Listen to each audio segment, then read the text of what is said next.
koyalım mı? Hey, attırayım, sıracıyım. Hey, bir yakıysa. Hey! Vay, çatar ekan. Belki tutup mu onu? Ha? Turdun mu? Oo, vay. Ya shunday do'stlar, qachon o'radi bular syomka tushmay. Assalomu alaykum, hurmatli obunachilar. Bugun 10-mart 2025-yil Avtoshopdan yana bir mashinamiz sotildi do'stlar. 2015-yilda ishlab chiqargan Cobalt mashina. Mashin propan deydi. 109 ming yurib turibdi mashinamiz. Xohlasa bu Luxga ketdi. Luxga sotdik.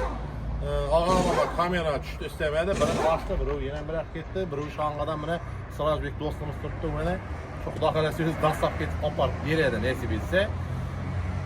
Tak, mashinamiz naq pul bo'ldi, shitir pul bo'ldi. Xudo xolasa 90 million so'mga Luxga ketdi. Kiraversa avtoshop gurlarida xizmatdamiz. Avval bulardan bu yoqqa chiqqanman.